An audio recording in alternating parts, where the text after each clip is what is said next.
We are at AXPONA 2025. I'm Ron Resnick. If you enjoyed this video, please kindly click like and subscribe to my What's Best Forum YouTube channel. I'm honored to meet for the first time Cyrill Hammer of Soulution. Great to meet you. Meeting you.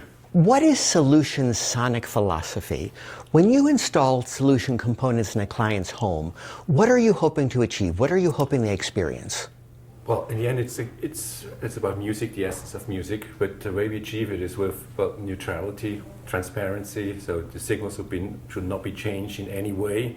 Any signal which enters the music system should actually be outputted exactly the same way from the speakers. So transparency is the main philosophy to follow. But then it's, of course, a lot of things which come along that. How many people do you have working with you at Soulution? Well, Soulution is part of a bigger corporation. SPMOT AG is about 60 employees. But the Soulution team inside there, which is the core team working on that, is about 10 people working for that. Of course, we have shared services, so it's hard to say how many people exactly work on that. So finance, for instance, or logistics, that's shared with the other part of the company, but the people really dedicated to the audio part, that's roughly 10. For the audio components, do you design all of the schematics yourself? Yes. Mm-hmm. So you don't work with any outside consultants? Well, in some areas we do, where we really think there is specific know-how we do not have, and we can actually buy that in a better things. For instance, for what we have done in the past is digital interfaces, where we think there is other guys who have just more experience, or there's just, let's say, a technology there which it doesn't make sense that we actually go in there and build let's say, the knowledge by ourselves, but it's already there. And who actually physically assembles and solders your Soulution components? The board assembly, we work with about 3 or 4 assembly companies in Switzerland. They're specialized in, let's say, producing small batches, but in high quality. Sometimes these big boards, we have the big PCBs are pretty difficult, mechanically difficult to handle and also to solder. So it's good to have experienced partners who are able to do that. We work with about 3 or 4 in Switzerland. So the assembly actually occurs outside of your office? Yes, the assembly of the PCB board, the assembly of the unit is done by ourselves. So we get the assembled PCB board, then of course the final unit is assembled in our company. In your design philosophy, is greater resolution and greater retrieval of detail always a good thing? Yes. As you say, I say yes with a little bit. It's not a clear yes. It depends. The trouble with resolution and transparency is that it reveals everything which is not working well in your system. And sometimes increasing transparency will actually degrade or downgrade the performance of the system. But then it's not because of the electronic, which is more revealing, just because you have other problems or issues in the system you might have to work on to really get to the best result. I know you focus on objective measurements and maximizing channel separation and low distortion and low noise floor. Yes. Is your view that if you solve those technical parameters, whatever is the resulting sound of the component you're happy with, or is there also some subjective voicing element overlaid on the technical parameters? The process is like that. We set specific like targets for on the technical spec side. Then we go to the measurement, and once we have let's finish the design, we go to the test bench and measure. Is it performing according to what we expect? If it does not, we go back to the design board and make it perform to what we expect. But then once we achieve that, of course we go and listen, and then we judge, is it what we think we wanted to achieve? But we are never going there and say, okay, let's give it a little bit more transparency there, or a little bit more warmth in this area, and then we tune to that. It's the other way around. We design to the spec, and then we listen, are we happy with what the result is? And if you want some modification of that result, how do you tune it at that point? I'll give you an example in the 717 development. We had early prototypes which measured so, right? Not great, but okay, so we listened to them, and we said, wow, that sounds so much better than what we thought it would sound like, and also better than what we had before with the 711 or the older products. Then we go back to the design board and ask ourselves, well, which measure or which measurement or what aspect of that design makes it sound better, although the measurements do not really show that. It took us about 6 months to figure out what exactly was the difference between the different amplifiers and what made this one sound much better, so that we can then actually focus on this parameter and say, okay, if you want to go to the max, what do we have to do? And what did you find to be the source of that sonic improvement? Actually, it was the thing one of the parameters we always try to optimize, that's phase response. The wide bandwidth designs we have in Soulution, all the components, actually is not because we think we need to have high frequency reproduction. It's because we want to have the phase response in the audio band close to perfect. Of course, you cannot achieve perfect, but the phase should not change in the audio band. That's the target. And one of the simple measures to achieve that is just to make the amplifier or the preamp wide bandwidth. In the end, it just turned out it's this parameter which is key. And this amplifier just did it much better than the other amplifiers. And we did not pay that much of attention to this parameter in the past. So it came back in the end to the same thing we did all the time.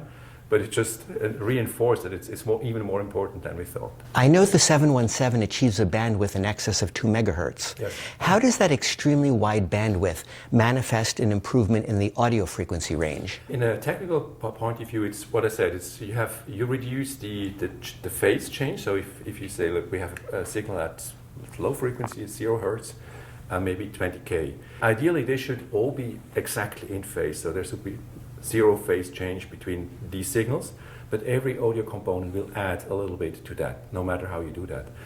Now, if you increase the bandwidth, you will minimize this change in phase. And in terms of sonic improvement, it is as if it's not a technical, not a precise description, but just to understand better, it's like if you would offset a little bit, add a little offset in timing to the high frequencies versus to the low frequencies.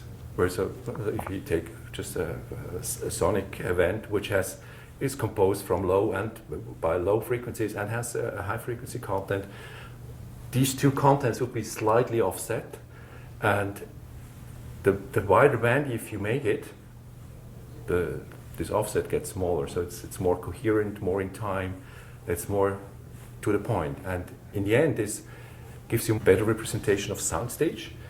Deeper soundstage, wider soundstage, but also it's more, everything is more live. You get closer to what you think the performance should be. It's hard to, I mean, you really have to do these tests and do the A/B comparison, but it's really like that. The timing gets much preciser. To your ears, subjectively, emotionally, how do you feel the new 717 sounds versus the 711 stereo? 711 stereo already was a very wide bandwidth design, so this goes in the same direction of representation, but the 717 just has much more clarity, there's more details, microdynamics coming across, and then there is much better control in the bass. Even the 717, the 711 was already fantastic in that respect, but this one is just way better. The release of the 717 has been delayed by about a year.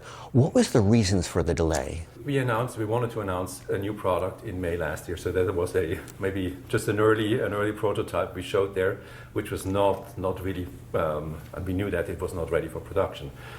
Our expectation was that we might finish that until end of the year, so we can go in production end of the year. But going just in working on the final changes or the final optimizations for the amp, we have seen that by adding a little bit more time, we can make it much better than it was in Munich last year. In what ways, what elements of the circuit, what elements of the components have you been working on? It was actually the feedback loop, which we could add more. We have seen that we can even add more negative feedback or more loop gain. Make it wider bandwidth, so actually push the limits just to a next level than what we had on the prototype. Is there no deleterious sonic subjective effect to increasing the feedback? No. Mm-hmm. Actually, increasing feedback goes always along the line that you have to increase bandwidth. Mm-hmm. If you try to increase the negative feedback without increasing bandwidth, it doesn't work. So you need to make both. And of course, increasing bandwidth is the challenge is to make the amplifier stable on all loads. So it's a hard way to go, but if you go that way, then there is no drawback in adding more negative feedback to the amplifier. And so the delay had nothing to do with heat management or thermal issues? No. Do you observe that different power chords affect the sound of your amps and preamps? Yes, they do. Why do you think that is? We did not really investigate exactly what the key factors are. Every amplifier, every design has some sort of a power supply rejection ratio, which means you try to minimize the impact the power supply has on the reproduction of the music. But of course, you will never get to a power supply rejection which is perfect. There is always some impact which goes into there. We try to make it as good as possible, so that the power supply rejection should be as high as possible. But you never make it perfect. And of course, the power cord somehow goes into the signal path of the power supply, which might have some effect on the output impedance of the power supply. Well, we didn't really measure that. We have no proof for that. But if it changed, the power cord has some impact on that power line, and this might have then just find its way into the signal through that way, apart from maybe filtering out some noise which comes in from there is a lot of aspects that could have an impact, but we did not really investigate on that in detail. Why do you like to use switch mode power supplies rather than linear power supplies? Switch mode has a big advantage over linears. First of all, or many advantages. First of all, it's a regulated power supply, which means the output voltage of the switch mode power supply is always controlled to the level you set it. For instance, 50 or 60 volts, and the amplifier, the switch mode power supply really controls it like an amplifier, like it's like an amplifier, small amplifier producing DC. If you have a linear power supply, usually the linear power supply is not regulated, because if you can't do that, right? But it's usually not, because if you want to do that, it's going to be in the size of a power amp by itself. Well, most linear power supplies for flagship amplifiers will be regulated. Yeah, not most of them. Some of them are, but usually not. So you put big. That's the reason why you put big transformers that they by themselves they are voltage stable. You have big storage capacitance, exactly for that reason, that these help make the output voltage more stable. But the switch mode power supply is with a negative feedback control. It's a controlled amplifier which produces that DC. Now, of course, the drawback is it is switching. Now, it is switching, yes, but it's switching at maybe 60 or 100 kilohertz, which is outside the audio band. The linear power supply is switching as well. Nobody is talking about that or doesn't like to talk about a linear power supply is the next, after the transformer stage, you have the rectifier, right. Rectifier diodes. And the rectifier diodes is nothing else than a switching device which switches at the mains frequency at 50 hertz or 60 hertz, and it produces a wide range of harmonics, all in the audio band. So you have 60 hertz, 120, 180, all the spread there. This is then again the reason why you need big storage capacitance, because you want to filter that out. And achieving then low output impedance in a linear power supply is quite a challenge, to have the filtering, the noise reduction, and all these things.